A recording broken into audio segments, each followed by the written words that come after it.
बायकोचा खून झालाय. नागेशने तिला मारलं, पेटवून दिलं. सोमवारी सकाळपासूनच सोलापूरच्या मंगळवेढा तालुक्यातील पाटखळ गावात ही चर्चा सुरू होती. किरण स्वतःला पेटवून घेतलाय, त्यामुळे स्वतःला संपवलं की खून, या चर्चा गावात जोरदार सुरू होत्या. दुसरीकडे नागेश सावंत आणि त्याच्या कुटुंबियांसाठी हा मोठा धक्का होता.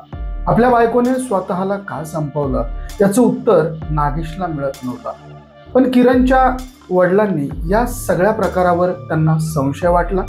त्यांनी आपल्या मुलीच्या मृत्यूचं कारण पोलिसांकडे तक्रार करत केलं. पोलिसांनी संशयावरून नागेशला ताब्यात सुद्धा घेतलं.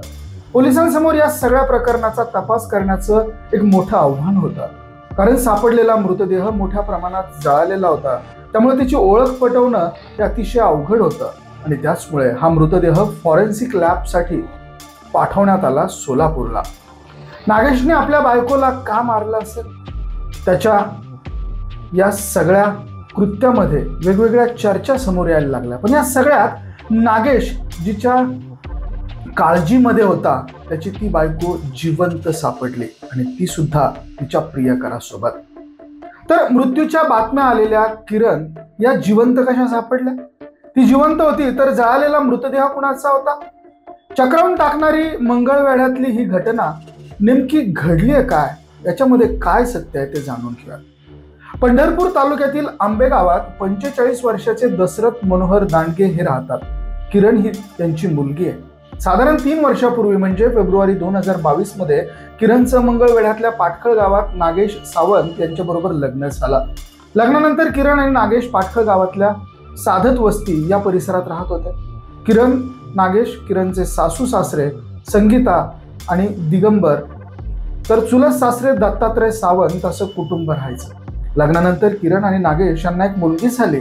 तिचं नाव आरोही ठेवण्यात आलं. नागेशचं स्वतःचं हॉटेल होतं. हॉटेल व्यवसायातून मिळणाऱ्या उत्पन्नातून त्या कुटुंबाचा तो उदरनिर्वाह करायचा. तर सगळं काम आवरलं की नागेश रात्री उशिरा घरी यायचा. संसार व्यवस्थित चालू होता, सगळं काही निवांत होतं. पण सोमवारी सकाळी बातमी आली होती किरणच्या मृत्यूची आणि त्या किरणच्या मृत्यूमुळे तिच्या वडिलांनी केलेले आरोप आणि पोलिसांनी नागेशला ताब्यात घेणं, यामुळे चर्चा सुरू झाली होती. नागेशनेच किरणला संपवल्याची याबद्दलच्या बातम्या माध्यमांमध्ये यायला लागल्या. प्रत्यक्षदर्शी यांनी माध्यमांशी बोलताना सांगितलं की रविवारी रात्री किरण आपल्या मुलीला झोपत होता आणि रात्री साधारण 11 वाजता नागेश घरी आला. त्यावेळी किरण आणि नागेश यांच्यात कडाक्याचं भांडण झालं. भांडणाच्या रागातून नागेशने त्यानंतर काही वेळात शेतातल्या कडब्याला आग लावली आणि आजूबाजूच्या लोकांना ते दिसलं. आजूबाजूची लोक तातडीने तिथे आली, पोहोचली. मोठी गर्दी जमा झाली. तेव्हा या गर्दीत त्यांना एक पूर्णपणे जळालेला मृतदेह दिसला. मृतदेह आहे एवढंच दिसत होतं. 3:30 वाजता किरणचे चुलते सासरे दत्तात्रय सावंत यांनी किरणचे वडील यांना फोन केला. तुमच्या मुलीने पेटवून घेतला, तुम्ही लवकर या, असं त्यांना कळवलं. घाबरलेले दशरथ आपल्या घरच्यांच्या सोबत तातडीने किरणच्या सासरी दाखल झालाय. पहाटे 4:15 वाजता जेव्हा दशरथ हे पाटखळ गावात पोहोचले तेव्हा किरणने स्वतःला पेटवून घेतलं असं तिचा नवरा नागेश हा जोरजोरात ओरडत रडू लागला आणि ती आता जळून खाक झाली असं तो म्हणाला. मुलीच्या मृत्यूबद्दल तिच्या वडिलांना संशय आला आणि त्यांनी पोलिसांकडे तक्रार केली. या घटनेचा तपास सुरू केला आणि या संशयावरून नागेशला ताब्यात सुद्धा घेण्यात आला. नागेशला अटक झाल्याची चर्चा सगळ्या गावात सुरू झाली. पण या महिलेचा मृतदेह मोठ्या प्रमाणात जळालेला असल्यामुळे त्या मृतदेहाची ओळख पटवण्याचा मोठा प्रयत्न करण्यात आला आणि एक मोठं आव्हान पोलिसांसमोर उभं राहिलं. त्यामुळे मृतदेह आणि त्या मृतदेहाची फॉरेन्सिक तपासणीसाठी त्या मृतदेहाला सोलापूरला पाठवण्यात आला. माझ्या मुलीला कुणी आणि का मारलं याची चौकशी करावी, पुरावा नष्ट करण्यासाठी तिचा मृतदेह जाळण्याचा प्रयत्न करण्यात आलाय, असे आरोप किरणच्या वडिलांकडून आणि इतर कुटुंबियांकडून करण्यात आलाय. पोलिसांना हे सगळं नागेशनेच केलं आणि नागेशने हे का केलं, आणि तर केलं असेल तर त्याने तिला पेटवून दिलं की तिने स्वतःने आत्महत्या केली, अशाने अनेक प्रश्नांची उत्तरं शोधायची होते. त्यासाठी पोलिसांनी आपल्या पद्धतीने या घटनेचा तपास सुरू केला. घटनेला काहीच तास उलटले होते आणि मग समोर आले या घटनेमधला सगळ्यात मोठा ट्विस्ट. किरणचा मृतदेह, हे सगळं प्रकरण घडलं होतं, पण मुळात किरण जिवंत होती आणि ती सापडली होती कराडमध्ये आणि तेही आपल्या प्रियकरासोबत. सातारा जिल्ह्यातल्या कराड शहरात किरण पोलिसांना सापडली. तिच्यासोबत एक पुरुष होता, तो तिचा प्रियकर आणि सगळ्यात महत्वाचं म्हणजे तो तिचा चुलत दीर सुद्धा होता. त्याचं नाव निशांत सावंत होतं. हा सगळा प्लॅन निशांत आणि किरण यांनीच बनवला होता. नागेश सोबत लग्न झाल्यानंतर एक मुलगी असूनही तिचं निशांत सोबत अनैतिक संबंध होते.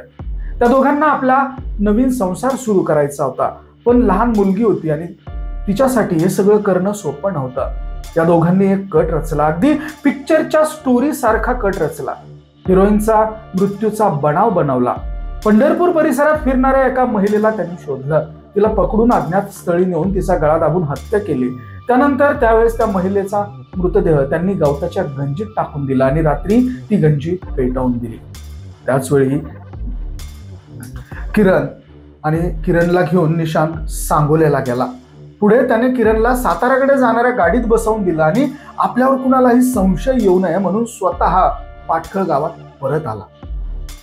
किरणच्या घरचे हे सावंत कुटुंबातले लोक गावकरी जमले तेव्हा निशांत हा त्यांच्या दुःखात सहभागी झाला.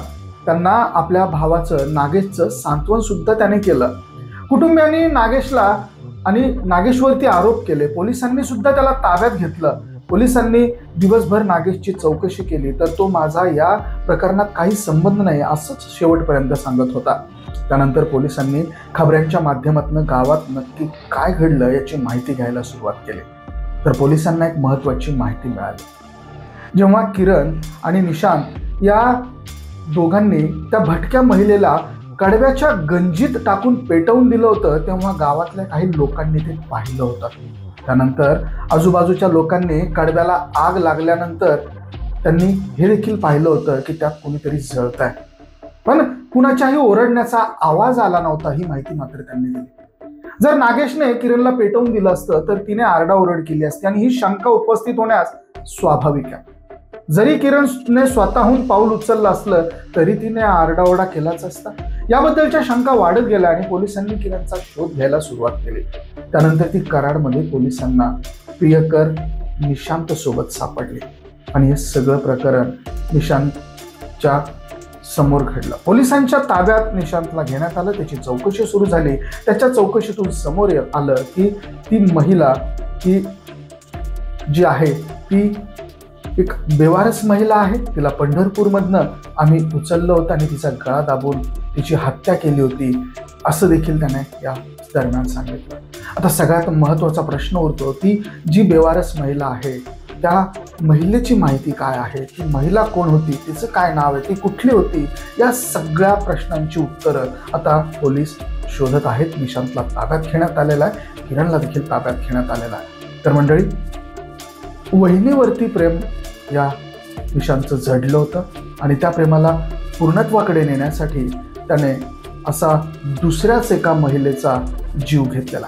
तर अशी ही घटना सोलापूर जिल्ह्यातल्या पंढरपूरच्या आसपासची आहे. याबद्दल तुमच्याकडे काही नवीन इन्फॉर्मेशन आहे का, तुमची माहिती काय आहे, कमेंटमध्ये अवश्य व्यक्त करा. हा व्हिडिओ तुम्हाला आवडला असेल तर शेअर जरूर करा. धन्यवाद.